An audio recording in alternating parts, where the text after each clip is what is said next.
Sure. One of the highlights of this year's Melbourne Documentary Film Festival is a film called Piquancy, Silent Heroes. And it's my great pleasure to be speaking to the writer, director, and co-producer of the film, Nandita Chakraborty. And joining us soon will be the co-producer, Niru Tripathi. Nandita, welcome to Movie Metropolis. And in fact, there's Niru now. And okay, so tell me about the origins of this documentary. What made you decide to make this film? So Niru basically, first of all, thank you, Peter, for inviting us to talk to you in regards to our film. Niru, she runs called Community Voices, and she came with this idea of the concept, let's do a documentary on silent heroes around Melbourne. And it was funded by the state government of Victoria. And she gave me this huge task to write and present. And that's what we did about why not we find piquancy means that sharp taste in a food or a dish. And I said, look, Melbourne is a melting point of cultures. Let's do it with that name, Silent Heroes. So we went forward and we asked several talents to come forward. A lot of people were not forthcoming. That's okay because of their privacy, but many did come. And I think even a small, I think you must have noticed in the documentary, even the husband says that she's my wife. So that means a lot as well to bring that to the table, to bring that colorful, diverse group of people together in the documentary. So, yeah. Okay, so tell me about finding the people who are willing to talk on camera because it's such a wide range of people that are interviewed. Yeah, so I think most Niru will also touch on this. But what we did a call out on Facebook, we did a call out on LinkedIn, and most of them we knew as well. And we just went out to them and say, hey, we're doing a documentary.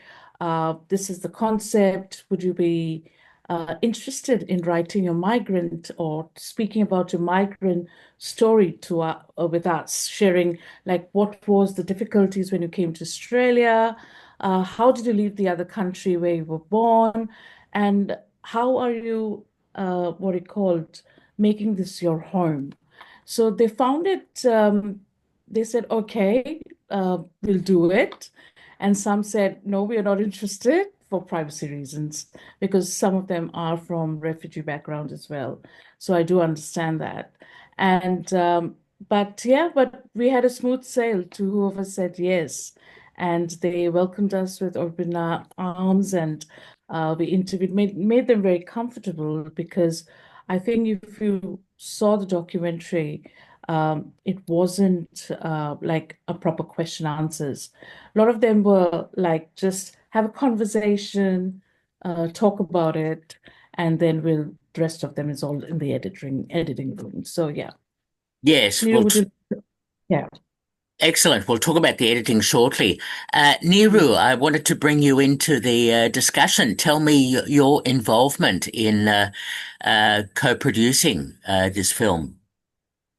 Thank you, Peter, and thank you, Nandita, for this opportunity. I'm so sorry, I'm 2 minutes late. It's just technical things. It's all right. Yeah, let me tell you about the Call Community Voices before that. So this documentary is produced and presented by Call Community Voices. Is an organization that as I founded in 2023 as non-profit organization with the vision to create a platform that truly represent culturally and linguistically diverse communities in Australia. So our work revolves around amplifying unheard voices, especially those of women, youth, elders, people with disabilities, and LGBTIQ plus community, all inclusivity community as well. So we do this through community engagement, storytelling, media, and advocacy, organizing event programs, documentary, film that we have been doing. This is what called Community Voices, so I have to acknowledge the organization first. And your question, so my role as a co-producer and the concept behind the Piquancy Silence Heroes. So we got a grant from Australian government. So it was named as a called Champion Silence Heroes as first, but later it named Piquancy Silence Heroes. Thanks, Nandita, for naming it. It comes from year of observing that so many individuals from cult backgrounds are doing extraordinary work behind the scene, contributing to the fabric to Australian society. Of course, if their stories often go unrecognized, unheard. That's why we just wanted to bring them on the screen and we want to tell their stories. So the concept developed organically, of course, as someone who came to Australia as an international student and experienced that struggle of settlement firsthand, not only an international student, as a refugee, as a migrant, as a skilled migrant. So I knew there were countless others like me, resilient, passionate, and quietly making an impact to the community.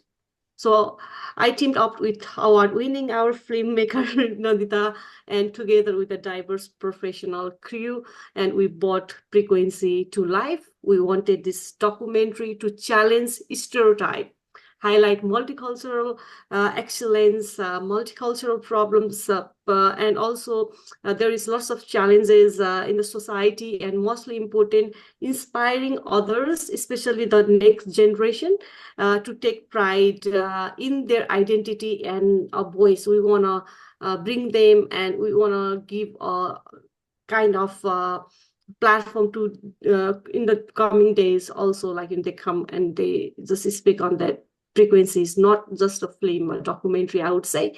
It's a movement to shift narrative and spark authentic inclusion in our society.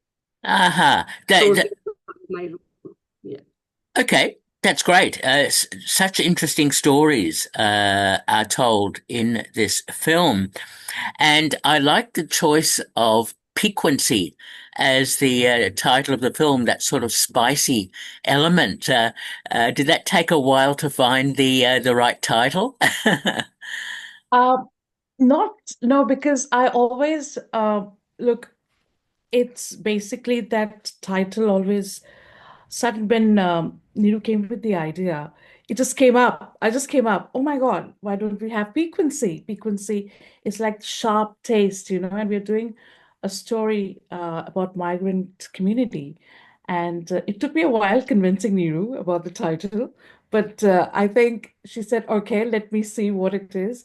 Then I suggested the reason is because we're so diverse and we're adding to we're contributing to the stories, the migrant contributing to the economy of the government, Victorian government, and contributing to everything that we're adding, or the beauty of the taste that we are enhancing with the culture, with our language, and we're bringing so much together. And it's like I came 25 years ago in Melbourne, and I remember when I was at the Paris end of Collins Street, and I was wearing a red sweater, and everything around me was in dark black jacket, and I just stood out. So that memory has always been in my mind. And I said, look, let me just put this word piquancy. And it's that sharp taste. That red color sweater will add that taste to all that we are having in this community at the moment. So that's how I came with the Ah, idea. And I'm a great foodie as well. So everything I talk about or I bring around my writing as an author or writer, food is a central part because that's how stories are told. Food uh, brings stories. Yeah. yes. Again, so interesting, and I was so pleased to see Mitu Lang in the Mm. documentary, who I've interviewed a number of times. Her work with the Indian Film Festival and everything else is just so important to what's happening in Melbourne. Yes, yes. And I had the pleasure of working with her as well a couple of years ago. So, yeah, and I said that, me too, you have to, because we wanted to show uh, the migrants who have come new, who are struggling, who are trying to find their feet, and the migrants who are already here and made their name, established their name, whether it's art, culture, or whether they're a doctor, or whether they're also filmmakers. So we wanted to blend both of them together. So Yes. yeah. No, you've done that well, and it's good to see a mixture of men and women who are part of the documentary with such diverse and varying stories, and I thought that added a fair bit to your film. Thank you. Thank you. And that was basically me and Niru, we talked about it, that we wanted, like, I wanted just a handful of people, but Niru said, no, let's bring together, let's show the diverse. And I think it was rightly done, because the more we got together, we could hear the different voices that made the country, or made the state actually, so beautiful. And that's how we wanted to see how they're assimilating and how they're finding their food, or they're not settled yet, but they're getting there. So that was a whole scenario of the documentary. Yeah. Okay. Now, I looked at the 53-minute version, which I gather are there other versions of the film? Tell me about the editing. Okay, so there is a 1 hour 16 minutes, the Ah, full version. And because the parliament wanted to show that the first day, they wanted, so we had to cut it. And we had to send it to a lot of film festivals. So either it should be 60 minutes or 53 minutes. It can't be more than an hour, or, and we had a lot of feedback as well, that we wanted to get from people that look, why, because we had a big screening for all our cast and crew, and the feedback that why don't we shorten it? So the cut through, I know the whole version was long, and it was a first documentary, so the editing, we wanted to do it in a way that it doesn't sound like it's just like a talk. We're having a conversation. So we just wanted to make it more of, there are some shots, that the movement shots, the static shots. We wanted to make it a compelling film. So if people are sitting in a cinema, doesn't feel that they have to listen to 1 hour of conversation. So we had to edit in a way. And yes, we know it's a first time film. We are very proud of it. But if we had more funds, we could have done it better.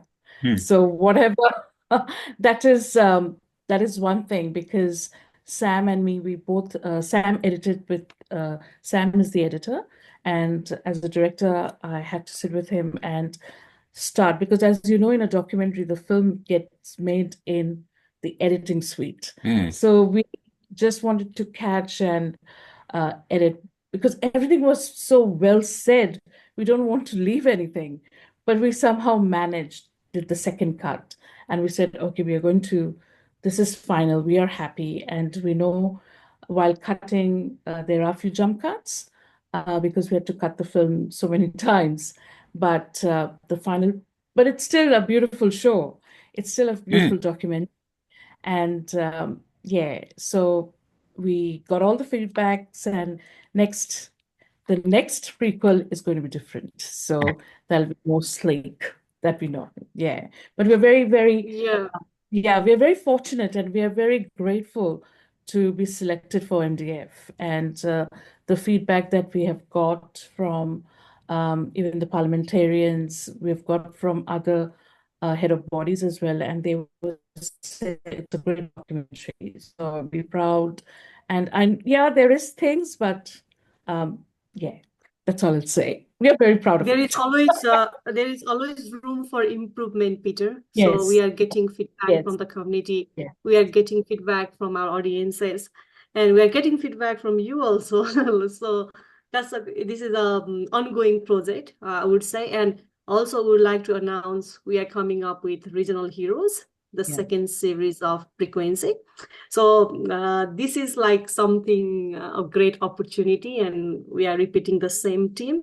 And when the frequency came, we felt a strong responsibility to go even deeper. That's why we come up with Regional Heroes now. And we are beginning shooting from next week, I believe, Nandita. The We are following, going to, following. following next week. And we're Yeah. going to Sepatan, Mildura, Gippsland. We are touching everywhere. Like we are trying to touch the northern part of regional area and also eastern part of regional. And so we have already talked with them. And they're ready to be interviewed. And this documentary will be focused on champions from those area, rural part of the Australia, Victoria, I would say. So individuals from the call background who are doing incredible work in often overlooked spaces. So these people building bridges in communities, contributing to the local economics from farm, like even some people are doctor profession, and some are advocating the refugee communities and also migrant community, advocating for inclusion and navigating unique challenges and remarkable resilience. So this is what we are doing, and we are viewing the city limit now, and we are very excited. And thank you, Nandita, and all the team, I would say. Oh, excellent stuff. But really interested to hear all that. And yeah, Regional Voices should be really interesting follow-up film. I also wanted to comment on the music that's in the current film. Tell me about sourcing that. So we did source, we wanted to get a singer, but unfortunately she couldn't make it. And the song that she sang didn't fit. So we had to go and get it. We had to buy some of the song, like the music. Uh, and we had to get the licensing as well. And Mm. we added, because we did a lot of things because we were let down because the music that we had was like, no, we can't put that. So it was, the reason is because it was done within, it took us to, the process started in April, and we had to submit to the state government by November. So we had a very little time and in middle of editing. So we said, okay, we'll just buy the music and we'll just add. But it went, all the music that we chose went accordingly to the rhythm as well of the documentary. Mhm. The only criticism as a filmmaker, I would say that we didn't need all the music at all the interviews. Um, but as I say, this is my first film, and yeah, next time we'll do it better. But we're proud of it. We're proud of what we did. So yeah. Absolutely. And I'm just intrigued. Do you have any films or filmmakers that might have inspired your approach to making this first film? Yes, I did. I watched a lot of documentaries because I used to be part of, I used to work with a lot of theater artists, like back-to-back theaters. And I saw one of the documentaries as well. But I saw Guneet Monga's documentary, Periods, and the other one, Elephant Whisperer, which I saw the way they did the editing on that. And most recently, they had another, I think the way they cut what he called How to Kill a Tiger, the way that cut the film was accordingly, because it was a feature film and it was based on one character, but the cutting of the film was what I got inspired by, like how to bring in the conversation. So that's how follow, because they are my I look up to them. Guneet Munga is a great, she's from India. She won Oscars and she's led the way to many of us young women living abroad. And she's inspired me a lot. So, and even Payal Kapadia, who's inspired me. But I also like Japanese filmmaker Kurosawa, like the way he has his blocking shots and his framing, the tatami framing, and all that. That has really lured me into learning more about filmmaking. And that's why me and Sam, we get along because we know the language of how to go with the movement and how to place the movement from tracking the talent and then bringing the correct storytelling through the screen, right? By framing, by their understanding. So I think in the film you saw a lot of eyes that I focused on because eyes is something that tells a lot of story, even if they're silent. But what the story is, they'll say a lot of story from their eyes. Even the hand movement, if you see the first story where Loretta is lingering with the hand or feeling, touching the railing. So that's how she was what you call victim to sexual assault, but how that feeling could come through that story because we didn't have enough footage to show. So I just wanted to make that lyrical through understanding that um, like the feeling, how to express that she is also a woman to be heard. So I brought that through their eyes, even to Bethlehem's story when she came through boat and the way she was so proud of her African culture, wearing that necklace, showing her food, and that eyes said a lot. The story was different, but their eyes said a lot.